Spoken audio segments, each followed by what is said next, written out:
Hello everyone and welcome back to my channel. Today I'm going to be going over 5 ways to boost your magic and spiritual abilities.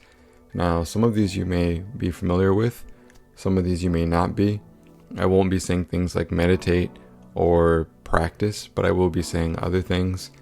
And all I want really is to give a little bit of value to all of you and to help you all maybe get the most out of some of what you're doing spiritually or magically speaking. All of this stuff is very simple, beginner friendly stuff. None of this is stuff that requires you to buy like materials. One of them will require you to purchase something, but I'll get to that when I get to that. So with that being said, I'm going to go ahead and jump into this list of 5 things to help you. So number 1 is utilizing times in nature. And when I say utilizing times in nature, what I'm saying is, depending on the type of magic you are doing, some types of magic are better for the daytime, some of them are better for nighttime. Some of them are better for when the sun is rising, like when you're performing magic to grow something, to bring something to fruition. Some types of magic are better for when the sun's going down, like for example, when you are doing magic to end something, magic that involves cessation or stopping something. So the times of day are important. Not to mention there are the hours of the day which correlate to different beings, different planetary hours. But generally speaking, times of day, sunrise, sunset, midday, midnight, because it's transition from one day to another day. So it's very good for transitional magic. So if you were doing like a ritual to transform yourself to become somebody who is more confident in themselves when you normally lack confidence, and you're trying to make a transition, leaving behind the old you to enter into a new phase of the new you, it would be more potent to perform that at midnight than say at 9:45 in the morning. So it's always good to take advantage of the times of day. And what's more, when it comes to nature, there are cyclical cycles. So there are equinoxes, there are also moon phases, of course. So full moon means something, new moon means something, and whether it's waxing or waning, all of those different phases have different meanings. And you can Google, you can always look on Google and it'll tell you what phase we are currently in. You can see when the full moon, what day that's going to be on, because obviously magic is much more powerful when performed on a full moon. So if you know that you're doing something that's very, very important to you, it might behoove you to perform that when the moon is full. Not to mention, obviously, New Year's, changing from the old year to the new year. Very, very big day for magic for you if you are performing magic. Also your birthday, because it's the start of your personal year. Some people call that the witch's new year. So your birthday, magic's going to be more potent, more powerful if you perform it on your birthday. Number 2 is to try not to practice spiritual practices right after eating. Like I like to channel, but if I have just eaten a burger and drank like a can of soda and immediately sit down to try to channel information, it's going to be a lot harder for me to be a clear channel and to get better information. If you're trying to astral project or something, you might not be able to do it so easily because you've eaten a really heavy meal. If you're trying to do something that requires you to use up a lot of your personal spiritual energy, but you just ate a bunch of stuff that's really heavy and it really has made you feel sluggish, like you're going to fall asleep, it might not be in your best interest to immediately go into some kind of elaborate ritual right after. So what you want to do is try to avoid eating, especially heavy meals, right before you perform certain kinds of spiritual practices, magic rituals, etc. Obviously you can still do those things even if you've eaten, and certainly if you've eaten something very light, it probably won't make a difference. But I'm talking more towards heavy meals or very sugary meals. You can't have chug down an energy drink and then immediately go into like a seance. Your energy is going to be all over the place. So it's just my personal advice. Just try not to do all these things if you've just eaten a big meal, or if you're going to eat a big meal and you want to do these things, maybe do it before. And by not eating all these things before, it might help you to boost your abilities a little bit if your body isn't so bogged down by what you just ingested, basically. Number 3, this is the one thing on the list that will require money. And this is, well, actually, in some instances it will require money. And this is empowerment services. A lot of occultists and sorcerers online, they sell empowerment services, and what this is you pay them a fee and they will perform a ritual or a rite over you, or obviously from a distance most of the time. And what this will do is it'll empower you for certain kinds of magic or certain types of things. The rites they perform vary in effect. They may boost your psychic abilities. They may improve your ability for necromancy or spirit communication. They may improve your ability to heal others. They may help to open up all your chakras. They may help to cleanse your auric field. They may make it so that you're more fitted, energetically speaking, to start initiating into a certain current of magic. As varied as there are different types of magic, there are different types of empowerment services. Sometimes all it is just like angels or demons or various spirits or gods or goddesses from different pantheons, and through utilizing those energies, they can help to empower your energy body, boost your personal magnetism, boost your abilities, your clairvoyance. The sky really is the limit with these empowerment services. Some of them are usually more expensive, but all of the results speak for themselves.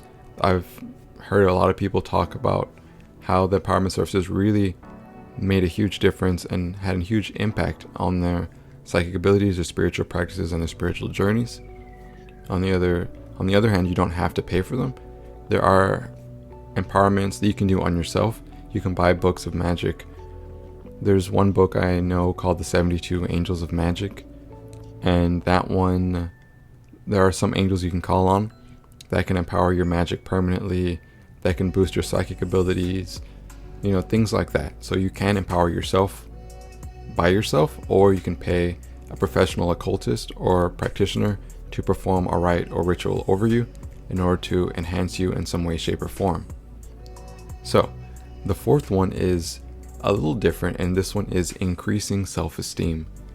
Now, I know how that sounds, but when we don't believe in ourselves, if we think low of ourselves, then we're not going to achieve as much as we probably could if we had a lot of faith in our abilities and a lot of faith in ourselves.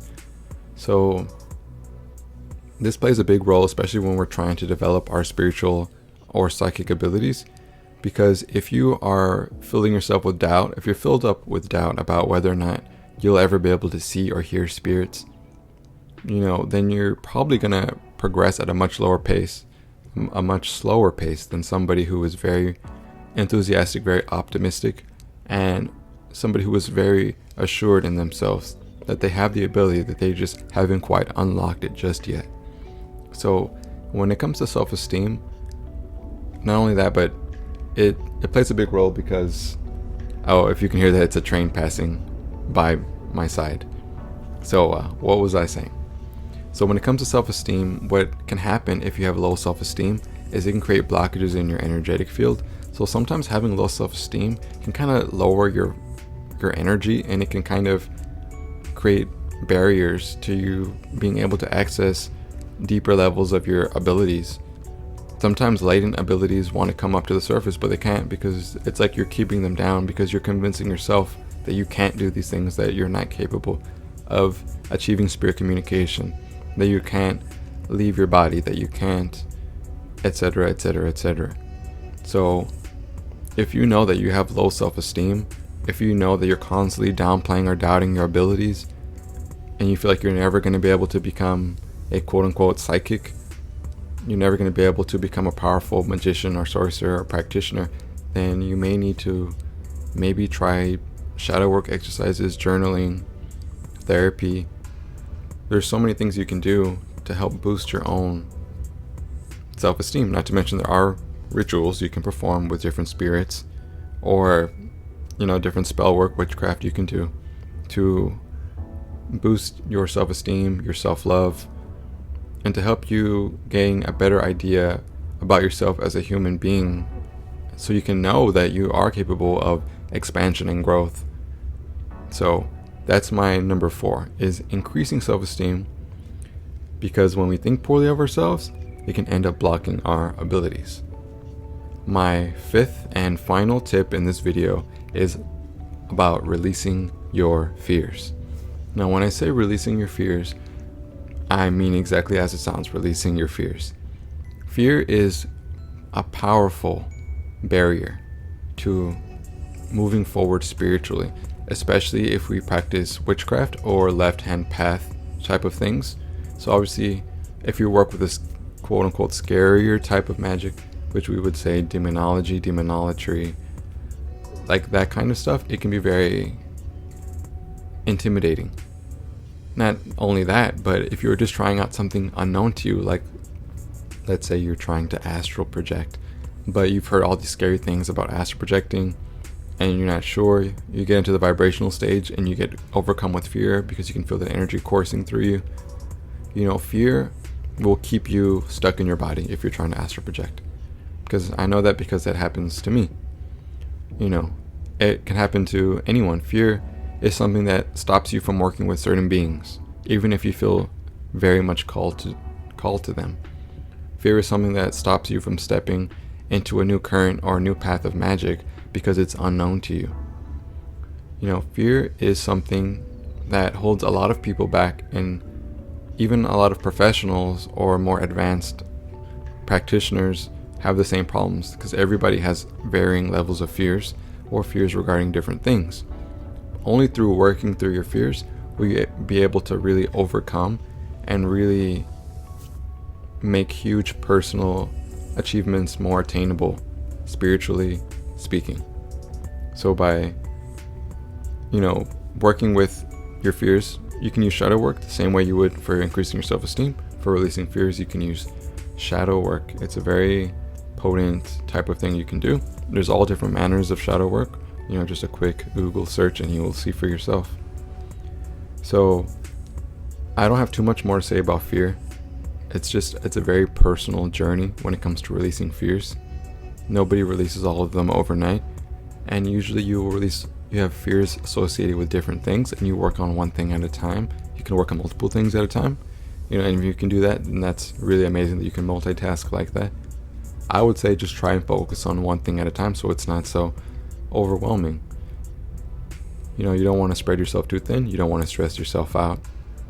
Just keep moving forward with your spiritual practices, your magical endeavors, and eventually you'll get to the place you want to get to. By the time you get there, you'll have your eyes set on an even further goal. And all that being said, I'm going to go ahead and end this video here. My name is Leroy, and if you like content like this, then consider subscribing, because if you subscribe, you will be able to learn about a lot more spiritual knowledge. I will impart a lot more tidbits and tips to help you. So if you want to improve spiritually, then I would say subscribe. If you like this video, then be so kind and drop a like. And thank you again for watching. I will see you all in the next one. Take care.